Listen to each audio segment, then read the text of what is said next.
नमस्कार मंडळी, स्वागत आहे तुमचं तेजस्वीज मराठी स्टोरी या युट्यूब चॅनलवरती. अबोला, दोन मैत्रिणींची हृदयस्पर्शी कथा. एका छोट्याशा गावात सई आणि गौरी या दोन जिवलग मैत्रिणी राहत होत्या.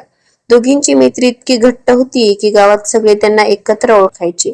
सई कुठे दिसली की लोक विचारायचे, गौरी कुठे गेली आहे? आणि गौरी दिसली की प्रश्न असायचा, सई आज दिसत नाहीये. शाळेपासून कॉलेज पर्यंत त्यांची मैत्री तशीच टिकून होती. एकीचं दुःख दुसरीचं दुःख, एकीचा आनंद दुसरीचा आनंद. सई नेहमी म्हणायची, गौरी, आयुष्यात कितीही लोक आले ना तरी तू माझी मैत्रीण कायम राहशील. गौरी हसत म्हणायची, आणि तू मला सोडून दुसरी मैत्रीण केलीस तर बघ. दोघी खळखळून हसायच्या. पण कधी कधी एका छोट्याशा गैरसमजामुळं वर्षानुवर्षाची नाती तुटतात. आणि असंच काहीच त्यांच्या आयुष्यात घडलं. एक दिवस सईच्या आयुष्यात रोहन नावाचा मुलगा आला. रोहन आणि सई एकाच कॉलेजमध्ये होते. हळूहळू दोघांची मैत्री झाली. सईने ही गोष्ट सर्वात आधी गौरीला सांगितली.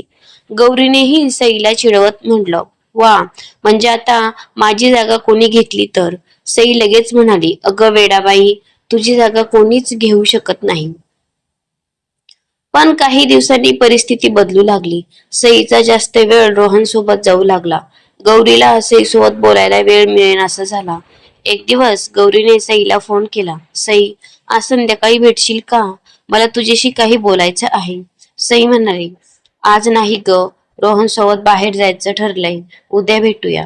गौरी काहीच बोलली नाही, फक्त एवढंच म्हणाली, ठीक आहे. फोन ठेवला. त्या एका शब्दात तिचं सगळं दुःख लपलं होतं. दुसऱ्या दिवशी कॉलेजमध्ये गौरीने सईला एका मुलीसोबत बोलताना पाहिलं. ती मुलगी सईला काहीतरी सांगत होती. गौरी जवळ गेली, पण तिला पाहताच दोघी शांत झाल्या. गौरीला संशय आला. काय झालं? माझ्यापासून काय लपवताय? सई म्हणाली, काही नाही ग. पण गौरीच्या मनात काही आधीच गैरसमज निर्माण झाला होता. त्याच संध्याकाळी गौरीला एका मैत्रिणीकडून समजलं की सईने तिच्याबद्दल काहीतरी वाईट बोललं आहे. गौरीने सईला फोन केला. तू माझ्याबद्दल असं बोललीस? सई आश्चर्याने म्हणाली, काय? मी काय बोलले? तुला सगळं माहित आहे. गौरी, खरंच मला काही समजलं नाहीये. गौरीचा आवाज थरथरत होता. आपली मैत्री फक्त माझ्यासाठीच होती का सई? ऐकून सईच्या डोळ्यात पाणी आलं. ती म्हणाली, गौरी, माझ्यावर विश्वास ठेव. मी तुझ्याबद्दल काहीच वाईट बोलणार नाही. पण गौरीने फोन कट केला. त्या दिवसापासून दोघींमध्ये अबोला सुरू झाला. एकमेकी समोरून गेल्या तरी नजर चुकवू लागल्या. ज्या दोन मुली रोज तासनतास बोलायच्या, त्या आता एकमेकींशी दोन शब्दही बोलत नव्हत्या. दिवस गेले, आठवडे गेले, पण मनातली मैत्री मात्र संपत नव्हती. एके दिवशी सईला अचानक गौरीच्या आईचा फोन आला. सई बेटा, गौरीची तब्येत ठीक नाहीये. सई घाबरली. ती लगेच गौरीच्या घरी पोहोचली. गौरी बेडवर शांत पडली होती. सईला पाहताच तिच्या डोळ्यात पाणी आलं. पण दोघींमध्ये अजूनही तोच अबोला होता. सई काही न बोलता तिच्या बाजूला बसली. काही क्षणांनी गौरीने हळू आवाजात विचारलं, तू आलीस? सईच्या डोळ्यात पाणी आलं. तू आजारी असताना मी कशी नाही येणार? गौरी काहीच बोलली नाही. तेवढ्यात रोहन तिथे आला. त्याच्या हातात एक मोबाईल होता. त्याने गौरीकडे पाहून म्हटलं, गौरी, आज मला तुला एक सत्य सांगायचं आहे. गौरी त्याच्याकडे पाहू लागली. रोहन म्हणाला, ज्या दिवशी तुला वाटलं की सईने तुझ्याबद्दल वाईट बोललं, त्या दिवशी सई माझ्याशी तुझ्याबद्दलच बोलत होती. गौरीच्या चेहऱ्यावर आश्चर्य उमटलं. रोहनने मोबाईल मध्ये एक रेकॉर्डिंग सुरू केलं. यात सईचा आवाज होता. रोहन, गौरी माझ्यावर रागवली तरी चालेल, पण तिच्या मनात माझ्याबद्दल गैरसमज राहू नये. ती माझ्यासाठी खूप महत्वाची आहे. गौरीच्या डोळ्यातून अश्रू वाहू लागले. तिला कळून चुकलं, ज्याच्यावर तिने विश्वास ठेवला होता त्या चुकीच्या गोष्टीवर विश्वास ठेवून तिने आपल्या जिवलग मैत्रिणीला दूर केलं होतं. गौरी उठून सई समोर आली. सई, मला माफ कर. सईने काहीही न बोलता तिला मिठी मारली.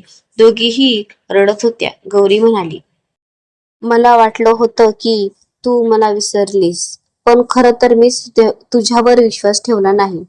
सईने तिचे अश्रू पुसले आणि म्हणाली, मैत्रीत चुका होतात ग, पण त्या चुकांमध्ये मैत्री संपवायची नसते. दोघी पुन्हा एकमेकींना घट्ट मिठी मारतात. त्या दिवसानंतर त्यांची मैत्री आणखी मजबूत झाली. सईने गौरीला एक गोष्ट सांगितली, आपल्या नात्यात कधीही तिसऱ्या व्यक्तीचं बोलणं येऊ देऊ नकोस.